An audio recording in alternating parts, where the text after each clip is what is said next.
আসসালামু আলাইকুম। কেমন আছেন সবাই? নতুন একটি ভ্লগে আপনাদের স্বাগত জানাই। সেই সাথে জানাই রমজানের আগাম মোবারক। কারণ রমজান চলে আসলো আর আমার বাসায় শুরু হয়ে গেছে রমজানের আগাম সবকিছু প্রস্তুতি। পরিষ্কার পরিচ্ছন্ন, ধোয়া, মোছা, ক্লিনিং সব চলছে। যেটাকে বলে আসলে একটু বাসাটাকে ডিপ ক্লিনিং করা। এপাশে আমি যেটা হাতে পাচ্ছি না সেটা আমাকে সাহায্য করে দিচ্ছেন উনি। এই জিনিসপত্রগুলো আমি হাতে যেহেতু পাচ্ছি না, সেহেতু আমাকে এগুলো মুছে, মুছে দিচ্ছেন। আর আমি যেগুলো নিচে থেকে হাতে পাচ্ছি, আমি যেহেতু একটু শর্ট, সেহেতু সেই কাজগুলো আমি করছি। আসলে দুজনেরই তো সংসার বলেন, দুজন মিলে কাজকর্ম করলে কাজগুলো খুব দ্রুত শেষ হয়ে যায়। আর একজনের ঘাড়ে যদি কাজটা পড়ে যায়, সেক্ষেত্রে হয় কি যে কাজও শেষ হতে চায় না আর বোরিংও লাগে অনেক। আজকে দুজনেরই অফ, দুজনেরই কাজ থেকে একটু অবসর নিয়েছি, কিন্তু বাসার কাজ থেকে আর নিস্তার নেই। বাসায় তো কাজ করতেই হবে, বাসাটা ডিপ ক্লিনিং করতে হবে। যেহেতু রমজান আসছে, আমাদের মুসলমানদের এটা তো খুবই একটা খুশির মাস এবং রহমতের মাস, বরকতের মাস। সেজন্যই রমজানের প্রস্তুতি এখানে শুরু হয়ে গেছে।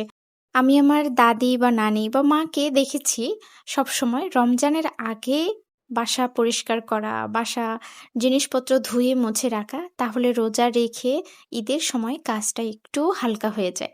এই কথাটা আমার মা বারবারই বলতো। তখন তো আমরা রোজা রাখি, ঈদের আগেও তো অনেক কাজ জমা হয়ে থাকে, অনেক প্রচুর। এত খুশি লাগে, খুশিতে সব কাজ হয়ে যায়। আর আগের বাড়ি তো আমাদের মাটির বাড়ি ছিল, মাটির বাড়ি ঢালাই করা এগুলো কাজ ছিল প্রচুর। বাঁশের মই দিয়ে উপরের ওয়ালগুলো পর্যন্ত এভাবে লেপা হতো।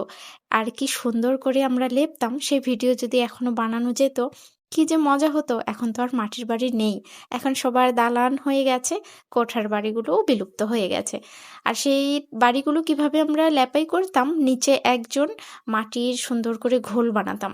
সেটা আবার যে পাট থাকে, পাটের যে খোসাগুলো থাকে, পাট ওইটা দিয়ে একটা জুড়ার মতো করে বানিয়ে সেই ঘোলটা দিয়ে একজন উপর থেকে তুলে দেওয়া হতো উপরের দিকে, যে মইয়ের উপরে থাকতো। কারণ ওয়ালগুলো তো অনেক বড় বড়, তাই এই জন্য ওই আবার সেই জুড়াটা দিয়ে সেই ওয়ালগুলো লেপাই করতো বা মুছতো, মাটি দিয়ে মুছতো। সে এক দেওয়াল যদি লেপাই করতাম, সেটাই লেগে যেত প্রায় 1 থেকে 1.5 ঘন্টা বা 2 ঘন্টা।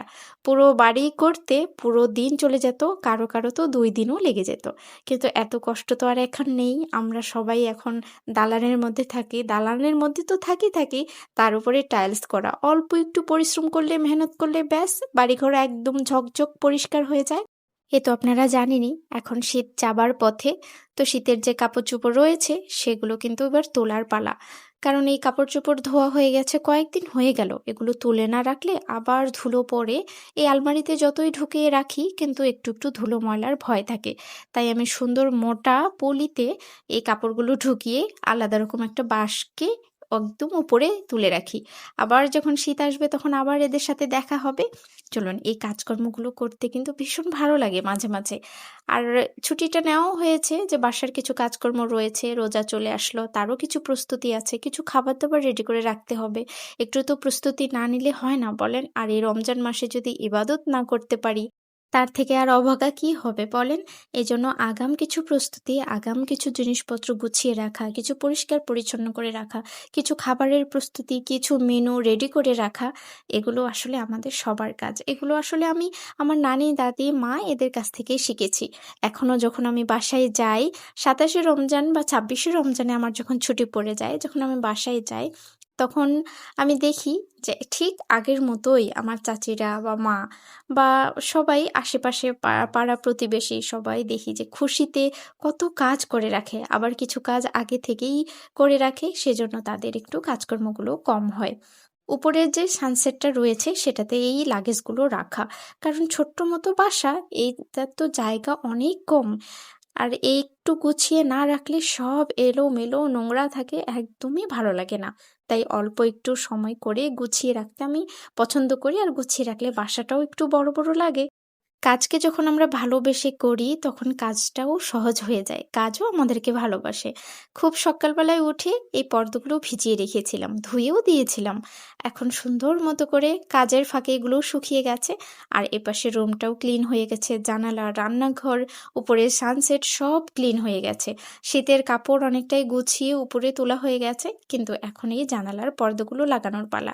আর যদি টেকনিক করে একটু বুদ্ধি করে এই কাজটা আগে না করে রাখতাম তাহলে এখন পর্দা ধুবো কখন? আবার লাগাবো কখন? এইরকম। কিন্তু পর্দাগুলো আমার সিল্কের কাপড় হওয়ায় আরেকটু সুবিধা হয়েছে। বেশিক্ষণ কিন্তু লাগলো না শুকাতে। একটু পানিটা ঝরে গেলেই ব্যাস এটা শুকিয়ে যায়। আমার যদি কখনো সাধ্য হয়, সামর্থ্য হয়, আমি অবশ্যই একটা মাটির কুঁড়েঘর বানাবো। আমার এটা ছোটবেলা থেকেই শখ। আমি জানি না কেন আমার মাটির বাড়িতে থাকতে ভালো লাগে। মাটির বাড়ি আমার ভীষণ পছন্দের। মাটির বাড়িতে ঠান্ডার সময় আপনাদেরকে গরম দেবে আর গরমের সময় দেবে ঠান্ডা। কি সুন্দর প্রকৃতির একটা নিয়ম বলেন? দুজন মিলেই একপাশে ধরে আর একপাশে পর্দা ঢোকানো হচ্ছে। কারণ এই পর্দাগুলো একটার পর একটা যখন ভেতরে ঢোকানো হচ্ছে তখন কিন্তু ভারী হয়ে যাচ্ছে। তাই একজনকে সাপোর্ট দিয়ে রাখা লাগছে আর একজন এগুলো ঠিক করে রাখছে। কারণ একজনে আসলে পারা যাচ্ছে না। আমি তো কখনোই একাই পারতাম না। এজন্য আমি বলেছি আজকে যেহেতু তোমারও কাজ নেই আমার এই কাজটা একটু তুমি এগিয়ে দাও। আর আমার দ্বারা যে কাজগুলো হয় না সে কাজগুলো তো একটু হেল্পের দরকার হয় বলেন। সব কাজ তো আর সবাই পারে না। আমার যেহেতু হাইট ছোট, আমি এত উপরে উঠতেও পারবো না আর আমাদের বাসায় কোনো মই ওভাবে নেই। চেয়ার টেবিল তো আছে কিন্তু চেয়ার টেবিলে উঠে এই কাজগুলো একা একাই করা আসলে আমার পক্ষে সম্ভব ছিল না। এজন্য ওনার একটু সাহায্য নিয়ে নিয়েছি। উনি সুন্দর করে এই কাজটা আমার করে দিয়েছে। জানালার পর্দা লাগানো হয়ে গেছে। এবার লাগাতে হবে দরজার পর্দা। রান্নাঘরের দরজার পর্দা লাগাতে হবে, এপাশে বেলকনির দরজার পর্দাও লাগাতে হবে। আবার যে মেইন ডোর সেটাতেও পর্দা লাগাতে হবে। বাসাটা যেহেতু খোলামেলা সবথেকে উপরের, এজন্য চারপাশে পর্দা না দিলে একটু প্রাইভেসি মেইনটেইন হয় না। এজন্য চারপাশটাই একটা, একটা করে পর্দা দিয়ে দিতে হয়। আর আলো আসে প্রচুর সকালবেলায়, এই আলোতেই ঘুম ভেঙে যায়। এইজন্যও পর্দাগুলো দেওয়া আর প্রাইভেসির জন্যও দেওয়া। এখানে এই পর্দাটাও লাগানো হয়ে গেছে। পর্দাগুলো ধোয়ার পরে কি সুন্দর লাগছে বলেন? একদম ঝকঝকে তকতকে হয়ে গেছে। বাকি পর্দাগুলো উনি লাগিয়ে দিচ্ছে আমাকে। কাজ প্রায় শেষের দিকে। আপনাদের সাথে কথা বলতে, বলতে কাজকে একটু ভালোবেসে, একটু মায়া করে, একটু নিজের করে যখন কাজটা করি তখন খুব দ্রুত হয়ে যায়। এবার রান্নাবাড়া করতে হবে। আজকে এখানে নিয়ে আসা হয়েছে গরুর গোশত। এখানে প্রায় ২ কেজির মতো গোশত আছে। এটাকে আমি ৩ ভাগে ভাগ করব। আজকে ১ ভাগ রান্না করব আর ২ ভাগ রেখে দেব। সেটা রমজানের কোনো সময় রান্না করে খাওয়া হবে। আজকের গোশতটা কি সুন্দর আর কি ভালো লাগছে দেখতে। মাঝে মধ্যে গোশত কেনা হয়, কেমন ছ্যাবড়া, কেমন ভালো লাগে না। আর কিছু, কিছু সময় উনারা এমনভাবে যেটা চয়েস করি সেটাই দিয়ে দেয়, তখন আমার বেশ ভালো লাগে। আজকের গোশতটা মনে হচ্ছে একদম ফ্রেশ, টাটকা, আজকেই জবাই করে আজকেই বিক্রি করছেন। এইরকম হয়েছে। চলুন ভাগ করা হয়ে গেছে আমার। একটু সমান, সমান ভাগ করার চেষ্টা করছি। আসলে অত সমান তো হয় না। ২ টা পায়াও দিয়েছে এখানে।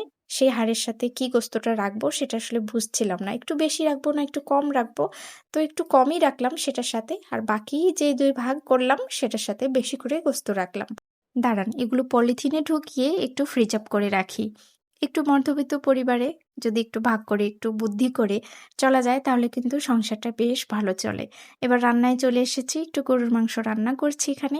আগে থেকেই সব মশলাপাতি কষিয়ে যখন মশলাটা তেল ছেড়ে দিয়েছে, তারপরে এই পাশে সিটি দিয়ে রেখেছিলাম গোস্তটা, সেটাই দিয়ে দিচ্ছি তুলে, তুলে। ২ টা সিটি দিয়েছি, এখন শুধু কষানোর পালা। একটু যদি সিটি দিয়ে রাখি তাহলে যেহেতু অর্ধেক সেদ্ধ হয়ে যায়, এতে কি হয় কারেন্টের বিলটা অনেকটাই বেঁচে যায়।